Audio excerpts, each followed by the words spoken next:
Hi, and welcome to the Evolve CEO podcast. I'm your host, Greg Gillies, and this podcast is designed for high-achieving CEOs, business founders, and entrepreneurs who are looking for ways to expand beyond their business accomplishments, their life, and their relationships.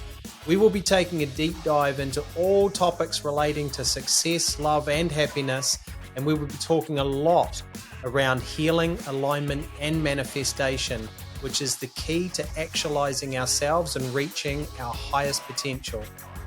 Look forward to you tuning in to this week's episode. Hi, and welcome back to another episode of the Evolve CEO podcast. Today's episode is going to be about becoming a conscious leader. And first, we want to talk about what is consciousness. It's kind of like this new buzzword that everybody wants to evolve their consciousness and become more conscious. So I'm going to hand it over to Tracey. And if you want to share with us a bit more about explaining what is consciousness. Consciousness is simply being aware of yourself in your environment. Although the hard thing with that is a lot of people will be functioning from a lot of their subconscious beliefs or programs that they're not even aware that they're functioning from that place. And with success and with leadership, especially a lot of high performing people, it's like success breeds more pressure. And so when I am holding so much stress, I'm not my best version of myself, am I, Greg? Even neurologically, cognitively, I don't really do my best work because even those thinking capabilities are in that stress state as well. But consciousness is simply almost working on self, becoming aware of self, knowing where, I need to almost grow and evolve. But again, it takes that awareness to do that work to elevate. So the greatest challenge that we see in business leaders, CEOs, high-level executives is it's a double-edged sword. If you want to become fully conscious and you want to become a conscious leader and you want to raise your consciousness, you actually need to do the healing. You can't do this from a place of neurological and physiological stress. And a lot of leaders, they carry so much stress because they have all the pressures and the demands. They've got to keep the company growing, the cash flow issues, shareholder value, employing the right people, managing pandemics, you name it. They are in a position of power, and with power comes great responsibility, and with great responsibility becomes a lot of pressure and stress. But to become a conscious leader, you can't carry stress. So it's a really hard one, right? Because if you're carrying a lot of, as Tracey said, neurological stress and physiological stress, and it's weighing down on you, what we see is a lot of leaders are actually having to wear these masks and these facades like they have got it all together. They are the leader. I'm steering the ship. I've got my whole life all together. But on the inside, they've just got natural human stress responses around overthinking, neurological, worrying, fear, physiological. This is why the percentage in business leaders and executives and even CEOs that suffer from stress and burnout related issues, it's through the roof. Some statistics are up to 83%. So it's almost impossible to become a true conscious leader if your body is in this state of deep survival stress from the function of your role. So this is a really important topic, but it's also a very challenging topic for leaders, is because it all comes back to them. So I'm going to use this as a segue to talk about, I've done a lot of training on the levels of leadership, and this is more from a individual perspective, not from how you lead the company. So I'm just going to be looking at some slides on my other screen for a minute. The first things that we need to look at when it comes to levels of leadership is how you live. Now, as a leader, this can't be just pivoted around how you show up in business. This has to be multidimensional. This has to be how you live your entire life, how you show up for yourself, how you show up for your family, parenting, business, friends, family, community, everything, because everything's integrated. Yeah. So there's 5 levels on this chart, and you can message us in the feedback on this podcast, and I'm happy to email this information over to you. But these 5 levels, at the bottom end of the scale you've got full overwhelm. So full overwhelm is when you're going through significant struggle, your systems are overloaded and breaking down. And when we talk about systems, we're talking about your mind. Your mind is over energy, it's over analyzing, overthinking. It's literally stressed out that you can't slow it down. It's like you can't relax. It creates a lot of workaholism, creates a lot of addiction, creates a lot of these negative cycles. And then the systems inside the body. So many people from every walk of life nowadays are suffering from either adrenal fatigue, adrenal exhaustion, and teetering on adrenal burnout. It's the world that we live in. It's so fast. There's so much stress, pressures, demands, toxicity. It's the food we eat, the environments that we're in. And then we've got progressive and immediate rapid decline. So if you're a senior leader or a business owner and you're in constant overwhelm or in full overwhelm, or if you've got staff that are in full overwhelm, they are a massive risk, because the next slide that I'm going to talk about is how does that person appear to others? So how do they appear to their employees, to their family, to their staff, to their leaders? And full overwhelm, the way that they appear from others' view looking at them, they believe they are a risk. They are an immediate risk.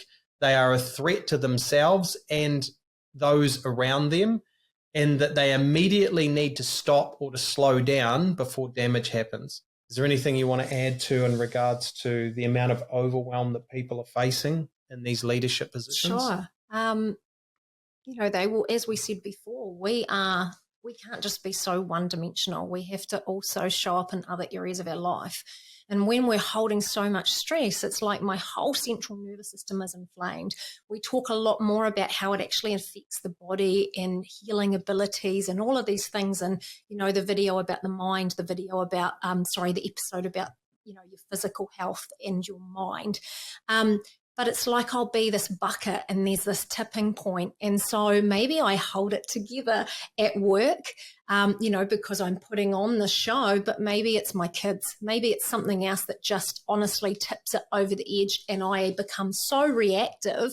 But it's not really just about that one situation. It's because it's a cumulative effect of that stress actually has on being able to manage, neurological, even my physical health, my energy, all of these different elements. But we see it time and time again, don't we, Greg, with people that come to us, and it's like they've had this idea of success and they've just become almost tunnel focused on that. Obsessed. But they haven't realized almost the effect or impact that it's having on their health, on that decline. But also people notice. People notice energy. People will see these things in you possibly even before you're seeing them in yourself. So even if you are in full overwhelm, but you're trying to wear these facades, or you're seeing your staff in full overwhelm and they're trying to pretend they're not, everybody can read the energy. Everybody knows when somebody is really about to crack. So full overwhelm is the bottom end of the spectrum when it comes to leadership. The next one is fight or flight. So what does this mean by how you live? So fight or flight is when you're attacking the present situation. So it's kind of like you're always in this hustle and grind. You're always just driving and attacking and trying to problem solve and overcome and literally get control of the situation. Now, a lot of people get stuck, and a lot of leaders get stuck in this fight or flight because their mind, as Tracey said, we get these worldviews. The mind starts to think that it's their superpower, that they can do anything, that they can just keep on hustling and pushing through and outperforming. And they think that they're doing the right thing, but it's only a matter of time before that's going to push them into full overwhelm. So these people that are in constant fight or flight, they're actually working their butts off, but they're going nowhere. And they're really, really frustrated because they think that working harder is going to be the solution, but it's actually driving them deeper into fight or flight. And then after a short period of time, all they're doing is just having these boosts of chemicals, these boosts of adrenaline. It's kind of like they're just running on adrenal exhaustion, and it can only function in these boosts. And they usually have these all or nothing crash and burn cycles, yeah? So what does fight or flight look like to other people? They're intimidating. they're really accelerated. They're quite frightening to be around because their energy is just really charged. They might be really irritable people. They might be frustrated people. They might be quite angry. They might be trying to hide it, but again, people can feel people's energy. And they're always driven by circumstances outside of themselves. So they feel like they're not in control and they're constantly trying to find control. So the next stage, kind of the middle of the 5 elements or levels of leadership, is preloaded. So this is when people are struggling and they're failing to make progress. They're on high alert and they're quite agitated, and they're physically and cognitively and chemically slowly in decline. This could typically look like when somebody in business, they just kind of pull back. They just kind of want to just slow down. They're preloaded. They don't want to hustle and grind anymore. They feel like if they push any harder that they will break, and they're trying to protect themselves. So a lot of people are in preloaded. I actually got a report from somebody out of the States in regards to confidence and leadership. It was a CEO report. And there is a massive segment in the marketplace, especially in corporate, where senior level leaders, their confidence, the board members and the CEOs and the senior level leaders, they're losing confidence in that segment because the new generation leaders are coming up through the ranks, and they're putting so much pressure on these senior leaders who could have been in their role for 10, 15, 20 years. And for these senior leaders, it's an exact example of what Tracey and I were talking about, that they have sacrificed and hustled and grinded and worked so hard to either build their business or to grow in this company that they are now bogged down from years and years of deep survival stress. So they're mentally, physically, cognitively, emotionally, they are drained. But then all the fear responses are being lit up because this new energetic leadership level is coming through and putting pressure on them and their position. And then the fear responses in the brain is, if I lose this position, or if I lose my company and I lose the revenue that I need to pay for my lifestyle and my mortgage and my car and the holidays and all that sort of stuff, this is real cognitive decline. This is where fear gets the better of people and it starts becoming their demise. If you want to be a high conscious leader, you need to be 100% aware of this, but you need to be aware of it inside yourself first. Is there anything else you want to add to that? Because I feel like for a lot of business leaders, they have got their mojo, they've got energy, they've got everything that they need, and they create this level of success. And then they get to a point where they feel like they've hit this brick wall, but they've got so much pressure and responsibility still on them to operate at the function and the level that they used to, that they start to burn themselves out really fast. They start to lose motivation, their relationships start to suffer, their health starts to suffer. I think in that position it's hard too, because then there becomes this fear about elevating others, because if I elevate somebody else in that leadership, where does my position belong? Where that true conscious leader is always reinventing themselves. And you spoke before about, that deep survival stress. It's like I'm reactive. I don't even have the capability to be almost creative and kind of, function outside the box that I've maybe been placed myself in. But that is true leadership, constantly expanding. So constantly elevating consciousness. And then also, we see a lot of people, don't we, Greg, that they're so maybe stuck in the weeds that they've got this job to do, but it comes at a cost to even human interaction and connection. Yeah. And it's like they're rushing all their connections because they don't have time. They've got too much to do. So if you're rushing those connections, those interactions, you're not actually across at that leadership level of what it takes to even hear other people's concerns or other people's positions, or, that emotional intelligence is a huge thing that I could allow somebody to share. So that probably brings us onto the topic of that vulnerability that we were talking about before. Sometimes we don't want to, at those levels, show vulnerability because it looks like a real weakness. Do you want to add to vulnerability? I talk to our clients a lot, and I had to go through this myself, is because my mentality before I went through my kind of breakdown to breakthrough moment back years back in 2015, 2016, I was of that fixed mindset of show no weakness. I was the guy, competitive, sports, business, climbing corporate ladders, building multi-million-dollar businesses, show no weakness. Yeah. Because weakness, competitively, you will be beaten. Yeah. So a lot of leaders need to understand, and there's a lot of information out there now about vulnerability, but I see it as two things, right? There's vulnerability with strength and there's vulnerability with weakness. Now, it's the vulnerability with weakness that we as leaders and successful, highly driven people will avoid like anything else. And that is because vulnerability with weakness is when you're saying that you are suffering or something's going wrong, but you're doing nothing about it. It's kind of like you're complaining or you're blaming or you're whinging or it's somebody else's fault or something goes wrong in business and you're constantly pointing the finger and you can't take responsibility. That's vulnerability with weakness. And that is actually putting you in a victim state. And no successful driven person wants to feel like a victim. Then there is vulnerability with strength.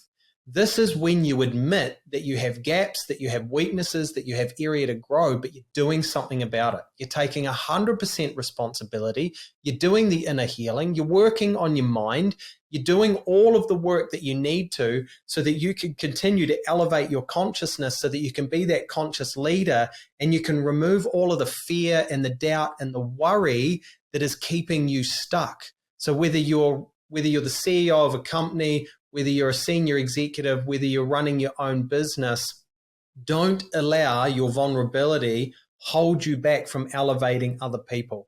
Work on your vulnerability by doing the inner work on yourself and turn it into a strength. And this is why Tracey and I always share so much about our journey, even the darkest moments, even our biggest mistakes, is because we've overcome them. We've dealt with them, we're working through them, and we continue to work through them. And success doesn't exist without mistakes. Yeah. Success doesn't exist without going through those really, really challenging times. So that's the difference. Vulnerability with strength versus vulnerability with weakness. So now I want to move on to the second out of the 5 when it comes to the levels of leadership. And this is when we're moving. So what we've touched on before with the overwhelm, fight or flight, preloaded, they are pretty much living in a state of stress, pressure, and overwhelm. You cannot be a conscious leader when you are carrying too much stress, pressure, and overwhelm. Then we move into the top 2, which is on alert and then being fully present. And this is when you're being calm, focused, and centered.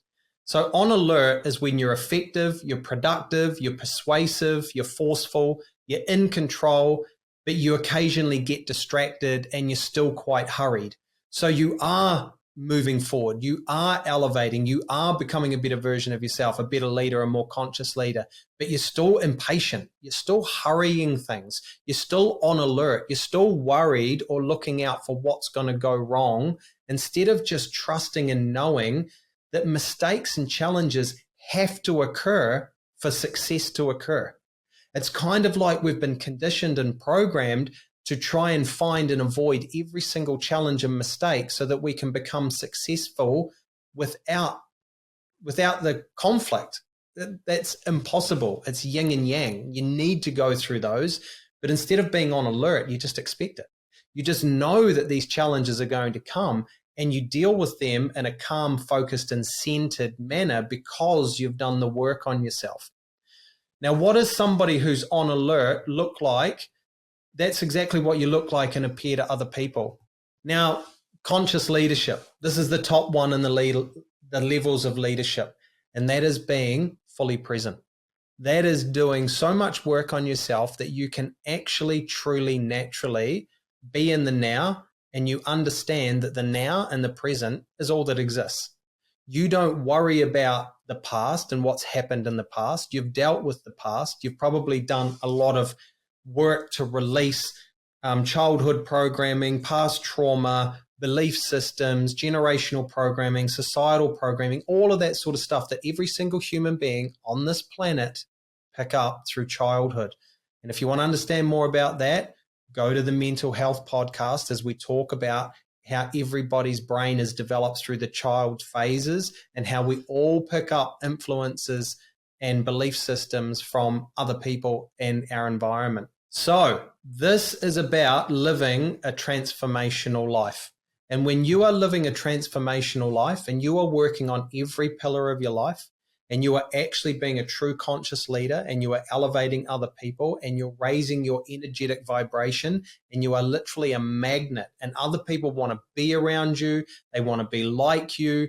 You evolve people by just being in your presence because you've done so much deep inner work on yourself. Now, I want Tracey to talk about this is because this isn't just mindset. This isn't just being fit and exercise.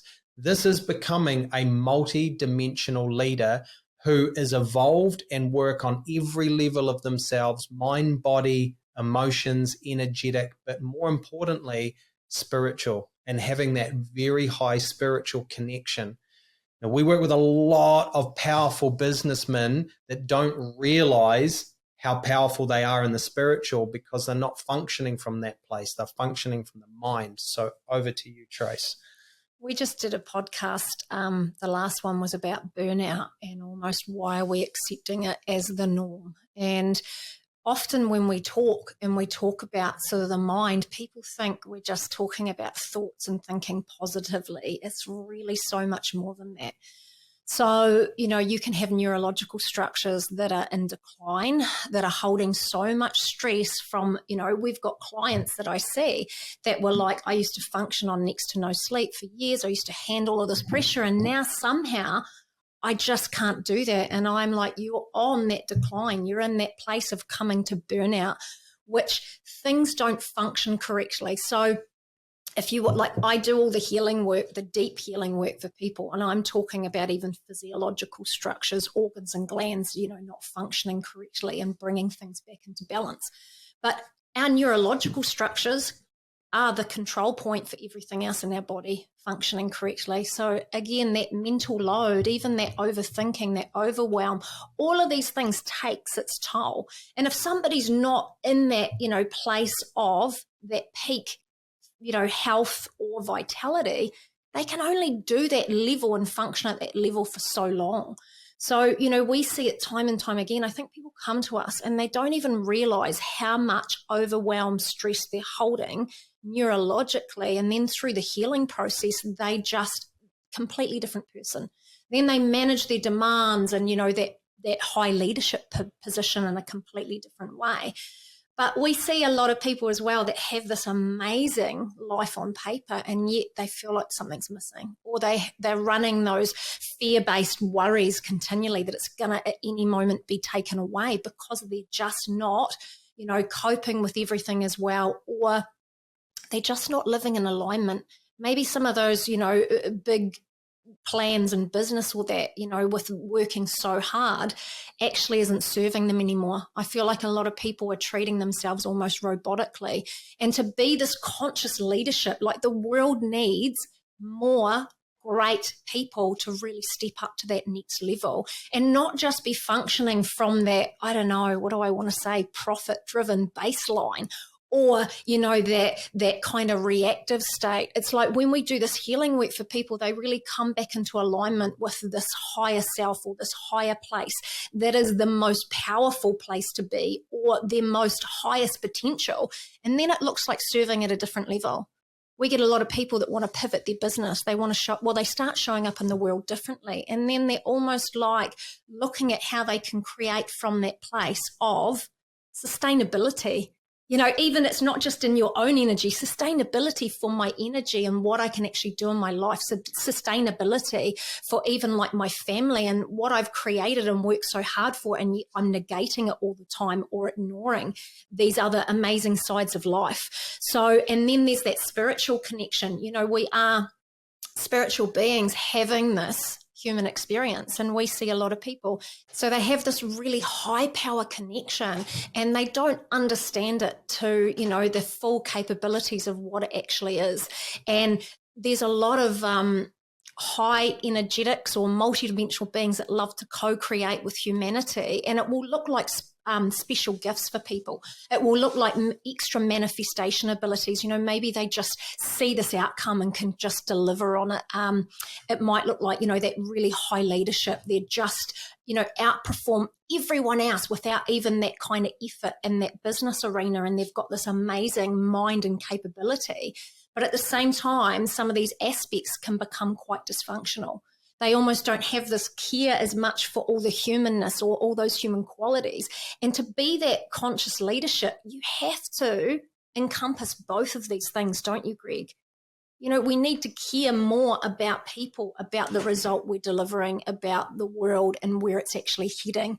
And, that's for us. We like to work with these really high leadership positions and help them to transform, not just, well, you always say, Greg, that realistically the business is you.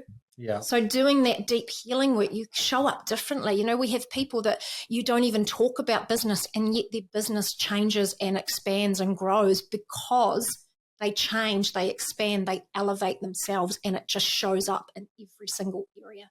So I did the post the other day, which is a word that I want to talk about now, which is really tied into this conscious leadership, and that is living in fearlessness.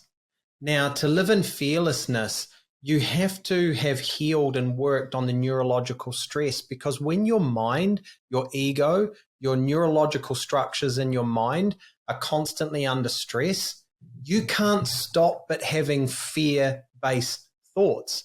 Is because a stressed mind is constantly going to go into that survival, that fight or flight, and it's going to be bringing up past memories and belief systems around when something didn't go well, which triggers fear.